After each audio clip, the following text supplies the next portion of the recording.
Hey everyone, thanks so much for joining me today. Today we have Andrew Harder, and I'm really excited for our conversation. He is the Senior Paid Media Manager over at Webex Events by Cisco. And the reason why I'm so excited for this conversation is because he's done the switch from a traditional paid social lead gen model over to like a create demand model and driving and using that to drive revenue. So Andrew, I'm really excited for our conversation today. Thank you for joining me. Yeah, thanks, Chanel. It's great to be here. I know we touched base for the first time really when I started seeing some of your content and asking some questions. So it kind of feels like a full circle, ask you some questions, and now here we are talking about it. So it'll be fun. Yeah, I'm really excited. So, do you want to start by just giving a quick background on Cisco, your role, and how WebEx events comes into play with all that? Yeah, sure. So I actually joined Socio, which was acquired by Cisco almost 2 years ago. We rebranded to Webex Events, obviously. So it can be confusing because it's not WebEx. It's completely different. It's a standalone event software. So think like when you're actually joining, in-person events, or if you're joining a larger event, you have, more than just Zoom or WebEx or something like that. So, but yeah, as I joined with another content person at the time. So we were a really small team, like 5-person marketing team.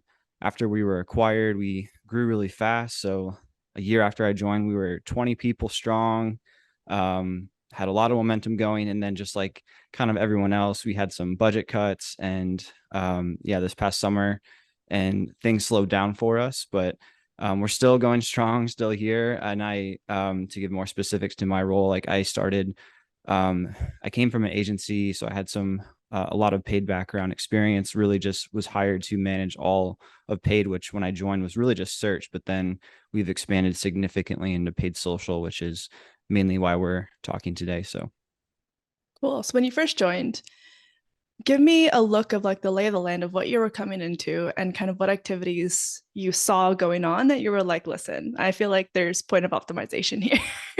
yeah, well, it's definitely been like I've grown a lot since I first joined because, like I mentioned, I came from an agency, so I had a lot of paid experience. But the main reason why I wanted to go in house was because I knew I was lacking a lot of just like in the weeds, like in the CRM. And I see you talking about this all the time, and like your work with your clients, like if you're just optimizing in platform, speaking more so from the agency side, and of course there's some agencies that do really get into the CRMs, but that wasn't really my experience. And so there certainly was like things I wanted to change on the search side, but then on the social side, we just started on like LinkedIn and Facebook, and it was just direct response, which honestly, that's what I was used to. I was just used to like typical transactional, like B2B. I also had some B2C clients that I managed. So I was just very used to that. And so I would say no, like there wasn't a whole lot of optimization at first, but then like not quite a year later when I started following people like you on LinkedIn and like hearing there's a whole lot more you can do and honestly should do with paid social and creating demand and moving away from direct response. And for us, we haven't moved away completely from it, but really like moving towards actually like educating your target audience and giving them a real reason to listen to you and giving them some actual like content that's going to help them do their job without like asking them for a demo right away. So yes, like at, there was a period where I was really wanting to change the things that we were doing, but honestly, like being a part of Cisco now, like a Fortune 100 company, like it's not easy. It's not easy to do it really anywhere, but especially in an organization where um, it's just the way it works. Like you really have to Mhm. justify everything that you're doing. And so we were able to build a case, which I think I'll dive into a bit more specifics here in a little bit. But No, let's get into that now. Go okay. ahead. Go ahead.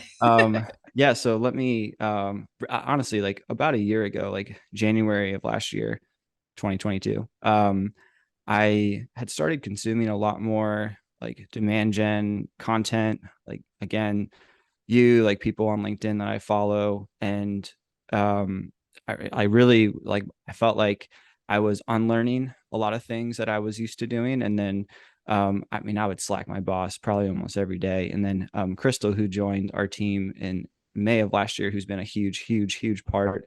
Could not have done this change without her. Like it's really been the project that the two of us have spearheaded together. Um, we had so many conversations. Like, I mean, Slack. I knew that I was probably getting to the point of being like annoying at certain points because I wanted to really change what we were doing.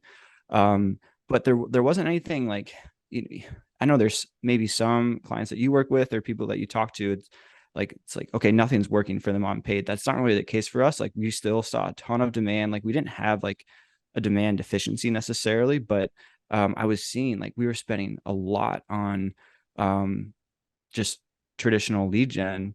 And I can't give like too many specifics publicly, but like it was a lot of money and it wasn't necessarily moving the needle at all. And so it was probably so that, I mean, lots of conversations. And then in the summer when we started, we had some budget cuts and we were like really rethinking how we are going to approach, especially paid social.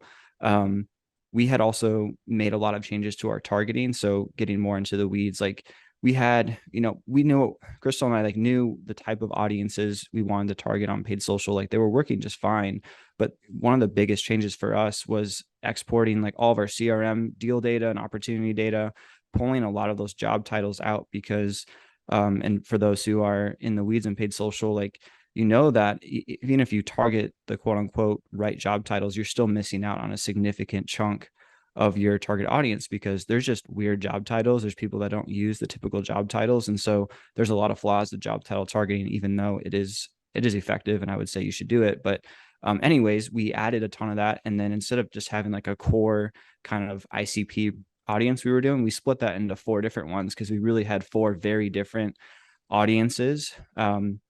Because yes, we are like that typical like all in one software, all the kind of B2B cliches. It's true. Like we can really, anyone can use our software, but that's really hard to market if you're not specific to, like, for us, like we have a ton of higher ed, like university and member-based organizations, but we also have, tech and that could be huge, user conferences, or it could be internal events. So anyways, very different use cases. And so by doing that, we were starting to see which audiences were interested in either specific types of events that we were talking about or like different features, things like that. So we had that kind of ground layer. And then the actual ask that I had to my boss was, okay, we know that we want to do more like education or demand gen.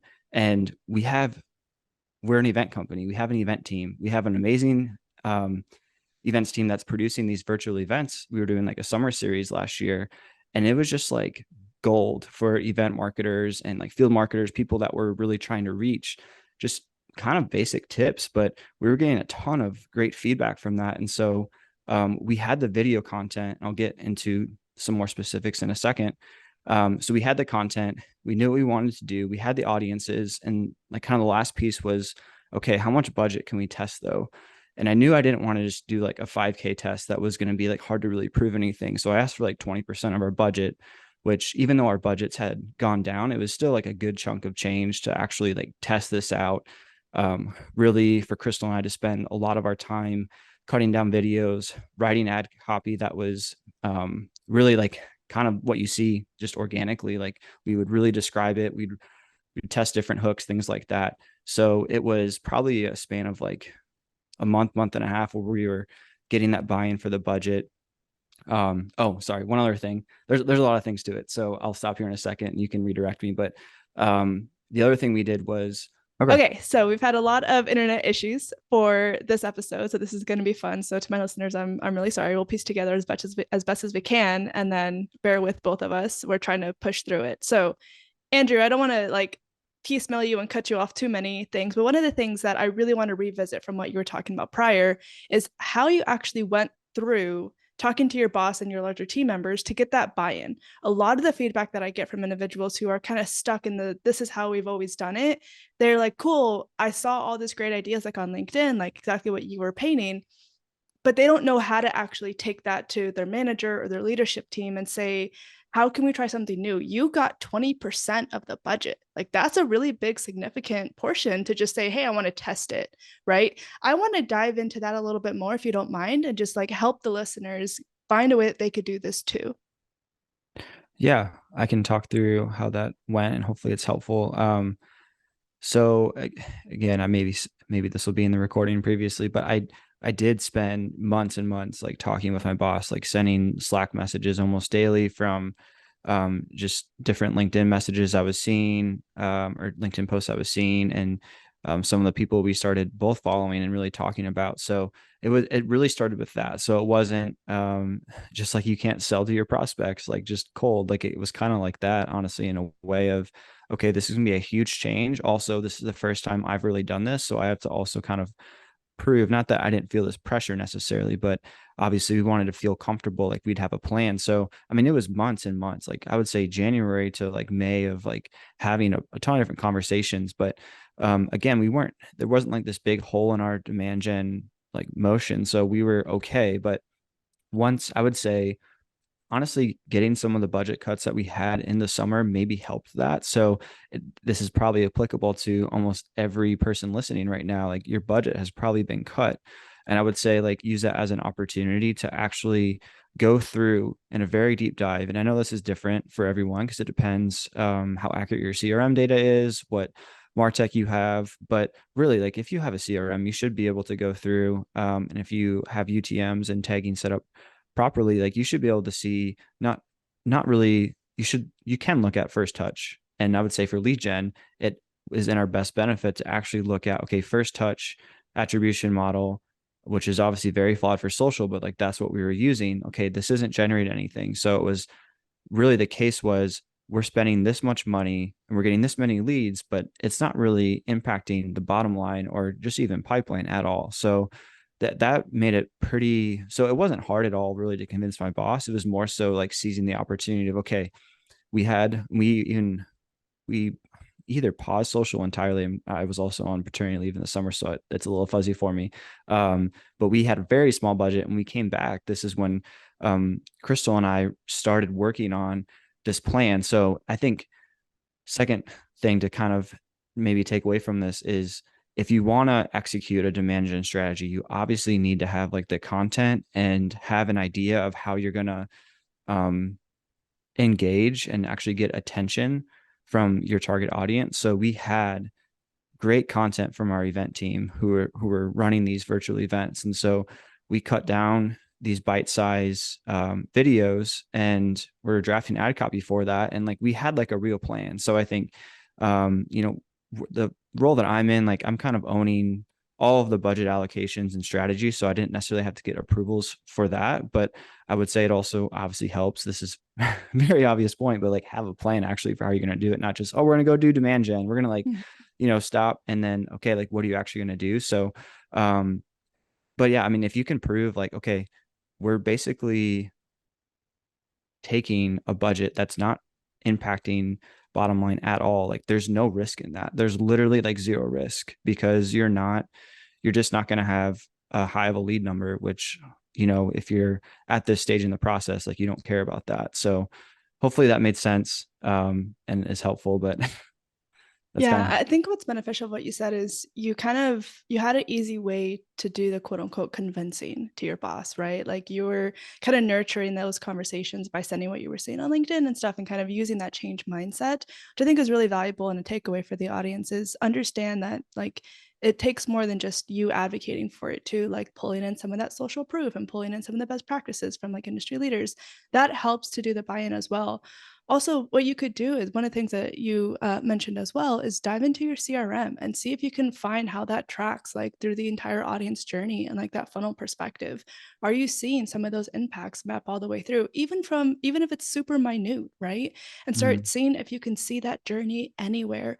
If you're not, then you can come with that as like a problem and a solution and say, listen, like we're spending all these big dollars and we're not getting the traction we want out of it other than just leads that don't convert, right? And again, when we talk about all these things from demand gen, you map it to that larger revenue and the business impact, right? So if you can then say, give me a portion of the budget, here's what I want to do with it and test it out, give yourself that time frame, then you can go in and you can start modeling these new strategies. And again, to your point, using the correct content and the correct framework for that, that would be a great opportunity to get started with testing out a demand gen model and seeing if you're finding anything different.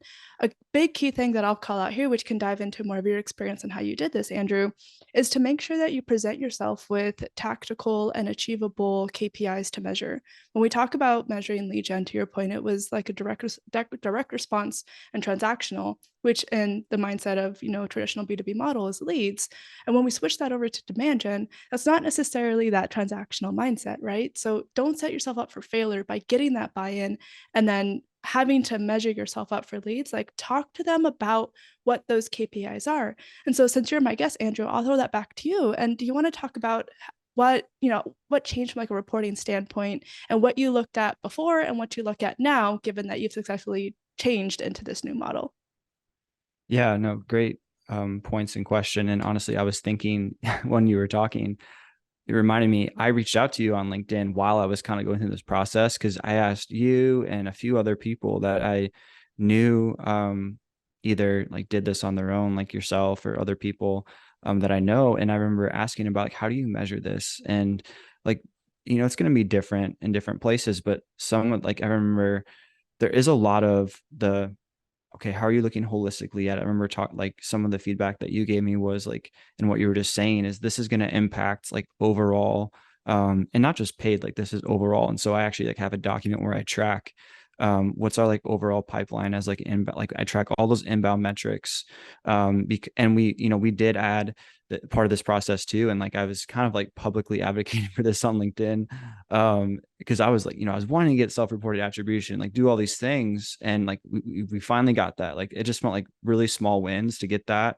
And so we do use that. I would say, sure, it's helpful, but it's certainly like a tiny piece of the puzzle for us because, and this is where if you have pretty good MarTech, it does help. So I will caveat what I'm about to say with we use metadata, which integrates with our CRM, makes it way easier for us to measure this stuff now. It still requires some lead gen, which it might be funny that I'm talking about lead gen now because like we were trying to move away from that. But when we built up like this huge remarketing pool of very like engaged like video viewers, and I can dive more into that strategy, like it actually does make sense to start doing. And it wasn't a hard direct response of a demo and stuff like that. It was more like some content that had performed very well and that allowed us to get us the attribution. But we can see also from the video campaigns that we're running, like all of we can look, and you can look at this in LinkedIn. You don't need MarTech for this. Like you can look at what companies, and to answer your question more specifically, like we were tracking like what companies are watching our videos the most, like what job titles, like in LinkedIn, you can go into those audience segments and in your campaigns, you can look at that information. And actually it was a great setup for us because we were then asked to do some more targeted ABM campaigns for some of like the larger like Webex suite accounts that we were trying to kind of upsell, cross sell. And so we started running that, and we really, I would say like for video, like we obviously, and but for our demand gen for us is like pretty much 100% video campaigns. And so we're looking at like the engagement metrics, the video completion, like for us, like we're building our remarketing pool, like it thrives on like these 50% viewers, like, and then we're slowly giving them more information. And then once they're like kind of into the second, third tier of our video remarketing, we're then showing them more product specific things that speak to, okay, we were talking to you about how to increase like virtual engagement, and like in this age where there's so much fatigue and so many events, like okay, like here's some more like product specific things that like we actually use for ourselves. So like we've built this credibility rather than just leading with, hey, here's the Webex Events platform. Like no one cares about that Who will pay you unless to they're get a like, demo? right, yeah. And so, and you can see things too, even I know this sounds so small, but like we look at who's liking our posts, who are liking our ads, who's commenting. And if you have good content, you actually will see a lot. So like those types of things are just signals for us. And it kind of goes back to the audience targeting. If you're pretty confident you're targeting the right audience, like you don't necessarily need that validation of, okay, we have X amount of like engagement. You want to see with video, you want to see like views and view rates and things like that. But like, you don't necessarily need that because you know you're targeting the right job titles. And so, and that's always evolving. And we've honestly evolved it quite a bit since we launched it in September. But yeah, there's a lot of things that we look at. We're also looking at just like the penetration too within the audience. So it's not just this generic like how many of the accounts we're reaching. It's like how many of the specific like audiences we created of like the 30,000 people in this specific LinkedIn audience. Like what is our reach? Like what's our frequency? Like how does that drop off as they go through the funnel? So hopefully that makes sense. Yeah, and one of the things that I also like to do as well is to look at where else do I see that company or that person, right? Is it outside of just LinkedIn that they're engaging with it? Are they signing up for a newsletter or email communications? Are they attending any type of events, or webinars? And again, this goes back to it's more than just one specific channel or tactic, right? Like demand generation is looking at things at like a larger perspective in that audience journey. And so I always like to kind of mingle my way through the CRM and look at all the different touch points and all the different interactions, because that helps me better understand that it's more than just like one thing that's working. And that helps also paint the story of marketing's impact as a whole of all these different touch points, right, that they're engaging with and why it's important to continue doing these activities, yada, yada, Mhm. yada. So remind me, I'm sorry if you added this at the beginning, how long have you actually been doing this true demand gen paid social strategy? Did you ask how long? Yeah, how long like since it went live till Yeah. today, how long has that been? Yeah. So we started in September. So calendar math is hard. So September, October, November, December, like 5 months. So within uh, 5 months, uh-huh. Go ahead. Go ahead. So within the 5 months of running it, what have been some of your best results so far to date that you would love to speak to? Yeah, so I mean, I actually pulled like a 3 month comparison, and so I'll kind of go give those stats because they're more organized. But we we did have some. I compared this against like our kind of like our spring when we were running like our full budget and full lead gen. So it was a very good comparison. Some caveats, of course, some what we're doing before in the year could have influenced and triggered opportunities and things that we then had later in the year. Like it's you're gonna have to pick and choose like how you're comparing. But we had a completely different strategy in the fall, winter versus the spring. We had kind of like the summer where it was just weird. We didn't have full budget, things like that. So like there was like a very stark kind of, okay, we're doing something very different. And so I felt confident in pulling these numbers. We started with the 20%, like I mentioned, that really crept up. And there was times where it was more of a 50-50 split. Um, but when I pulled the analysis, like comparing this 3 month range, like we had spent about 60% on lead gen still, which almost all of that is like a lot of that's remarketing. Not just like site visitors, but like in like those viewer marketing. So like it's more engaged in market, things like that. They're showing signals. Um, but we had spent like 40-50% on video, but like comparing this to what we were doing before, it was significantly less lead gen budget. It was like 70% or something less. And so, I mean, like the big numbers that are going to like jump out to people. We had 73% less spend. I'm pulling this up now, so it's specific, but we had 60% more pipeline that we generated. So, which ultimately, and again, we can see this, and this is triggered. This is not just like influence. It's not just like after the fact, like how we are defining triggered is like we were getting people into our system like before opportunities were created like for this company. So it was, and we have different kind of rules. This gets more into like the ops side of things, but we had very strict rules. So this was not like willy-nilly, like, oh, we targeted Salesforce and like they had like, and then we got this huge deal. Like it was very methodical on how we were pulling this. But and we had a 62% drop in our CPL, again, mainly because we weren't spending so much on like this top of funnel and things like that. We got a lot more strategic. We were also able to, it's a little bit cheating because we were also remarketing some to like people that we had gotten into our system like earlier in the year, so we couldn't do that previously. But I mean, the 60% like pipeline increase and there wasn't, when I pulled this, we were still waiting for some deals to close. So I didn't include like closed one and stuff like that. But I mean, it was probably 2 or 3x more. It's a bit conflated for us sometimes because we're standalone, but then we also do get credit for like these larger like suite deals since we're part of the Webex suite. But like, um, just to put it like bluntly, like it was basically very little pipeline and then like just way more pipeline with way less lead gen spend. So yeah, it's been successful. Like I don't get any questions about how we're spending our paid social budget now.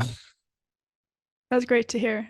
So I think those are all, we're pretty much at time, so I'm gonna have to start wrapping up here in a minute. Where are the best places that people can reach out to you if they want to learn more about how you've done this and have additional questions? I mean, LinkedIn, yes, I'm in paid and paid social, but LinkedIn's like the only social account I have. I'm not on TikTok or at any of those things. So just reach out to me on LinkedIn. I'm pretty active there. That's the best way to reach me. Cool. Well, I really appreciate this conversation. I learned a lot from you, so thank you so much for hopping on. Thanks, Chanel.